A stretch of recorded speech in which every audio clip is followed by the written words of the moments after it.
E aí, mentes caóticas? Sejam muito bem-vindos ao Manual do Caos Histórico, o lugar onde a gente mergulha de cabeça na bagunça organizada que é a nossa história. Hoje, o nosso tema é um daqueles que é pura contradição. Foi uma peregrinação santa, mas também uma carnificina. Um fracasso militar que, ao mesmo tempo, foi um sucesso comercial que mudou o mundo para sempre. A gente vai falar das cruzadas. Mas antes da gente pegar a estrada para Jerusalém, aquele nosso recadinho de sempre, né? Pensa no que a gente faz aqui como um ótimo mapa para organizar as ideias, para guiar os estudos. Só que um mapa, bom, não é o território.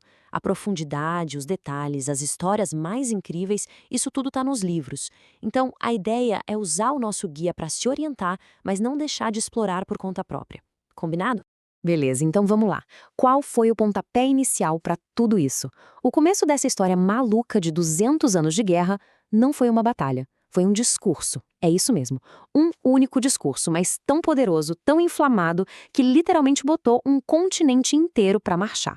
Vamos tentar imaginar a cena. O ano é 1095, sul da França. O Papa Urbano II sobe num palanque. Com uma habilidade de mestre, ele começa a pintar um quadro horrível do que supostamente estava acontecendo no Oriente. Ele fala de peregrinos cristãos sendo atacados, de lugares sagrados sendo profanados e, o mais importante, a Terra Santa, onde Cristo viveu, nas mãos dos infiéis. E aí vem o apelo, direto para os cavaleiros. Parem de lutar entre vocês por uns pedacinhos de terra. Usem essa fúria toda contra um inimigo comum, por uma causa sagrada. E a resposta da multidão foi imediata, foi um trovão, um grito que ecoou e virou o lema de um exército, o grito de guerra de uma era inteira, Deus vult, que em bom português significa Deus o quer. Com essa frase, o que era uma campanha militar super arriscada, virou da noite para o dia uma missão divina, uma ordem do próprio Deus. Tá, mas a grande pergunta é: por que esse discurso funcionou tão bem? Por que colou de um jeito tão espetacular? A fé, claro, era o motor, a grande justificativa. Mas a verdade é que por baixo dessa camada religiosa tinha uma rede super complexa de outros motivos. Vamos dar uma olhada no que foi essa verdadeira tempestade perfeita. O discurso do Papa não caiu no vazio, sabe? Ele caiu numa Europa que já estava no ponto de explodir. Tinha sim um fervor religioso gigantesco, mas também tinha uma pressão social enorme, a ambição de reis e nobres querendo mais poder e, claro, a chance muito real de conquistar terras e ganhar muito, mas muito dinheiro. Era uma combinação explosiva de fé, ganância, poder e até um pouco de desespero. Para a gente entender a cabeça das pessoas daquela época, é fundamental sacar o que eram as peregrinações. Viajar por meses, às vezes anos, até lugares como Jerusalém, era uma forma de pagar pelos pecados, de buscar o perdão. A grande genialidade do Papa Urbano foi transformar a guerra numa peregrinação armada. Era a jornada mais perigosa de todas e, por isso mesmo, a mais sagrada. E a recompensa? O perdão completo de todos os pecados. Uma oferta simplesmente irrecusável. E aqui entra a parte social da coisa. A Europa estava cheia de cavaleiros, especialmente os filhos mais novos dos nobres, que por causa das leis da época não herdavam nada, nem terra, nem título. Então a gente tinha um monte de homens treinados para a guerra, mas sem ter onde lutar. Para essa galera, uma guerra santa no Oriente era a oportunidade de uma vida. A chance de conquistar terra, riqueza, glória e, de quebra, ainda salvar a alma. E é claro que a gente não pode esquecer da grana. Olha só esse mapa. As cidades comerciais da Itália, tipo Gênova, Pisa e principalmente Veneza, viram ali uma oportunidade de negócio absurda.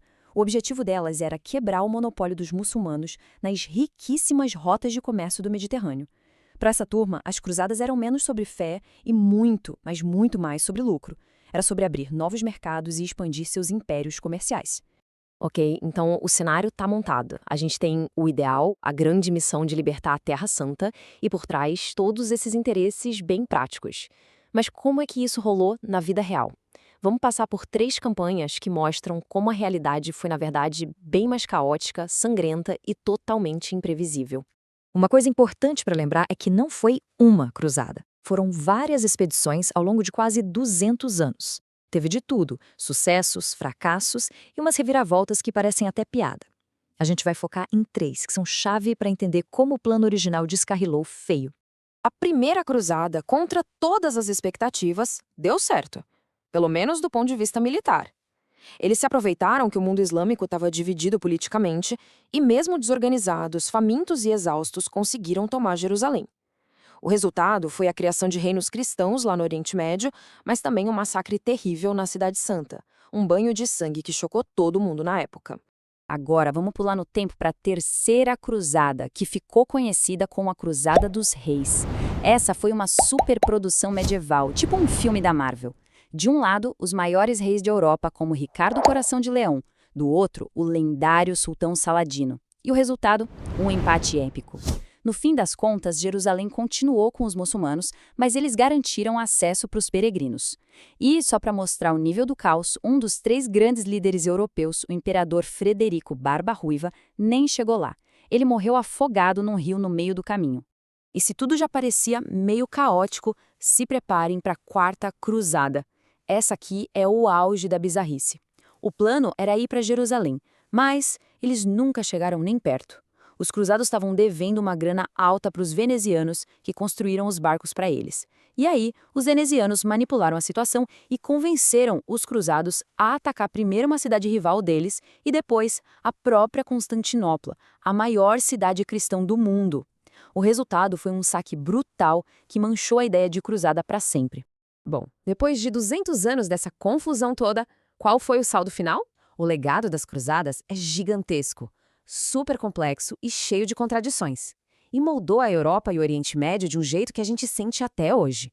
Para a gente organizar as ideias, vamos pensar em 4 grandes consequências.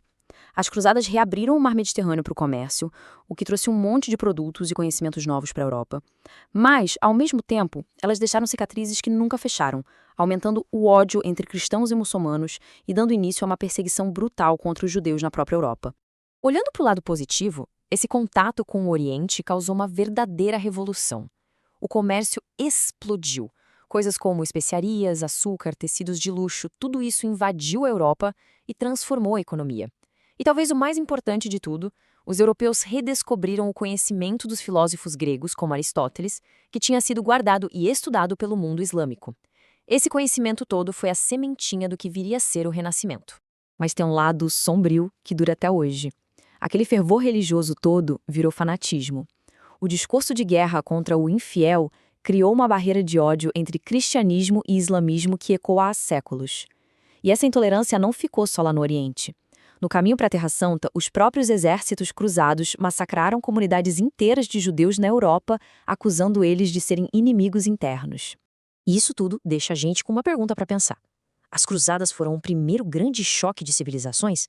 Um conflito que era inevitável entre 2 religiões? Ou, por mais irônico que pareça, elas foram o começo sangrento de uma espécie de globalização? Um evento que, no meio de toda a violência, forçou 2 mulos a interagir, a trocar mercadorias, ideias e, no fim das contas, a se transformar para sempre. A resposta, como quase tudo na história, deve estar em algum lugar no meio desse caos. E com essa reflexão, a gente termina o nosso mergulho no caos histórico das cruzadas. E aí, essa análise ajudou a clarear um pouco as coisas? Deixa um comentário aqui embaixo contando o que achou e, principalmente, dando sugestões de outras bagunças históricas que a gente deveria investigar por aqui.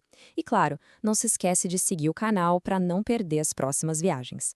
Valeu demais pela companhia e até a próxima!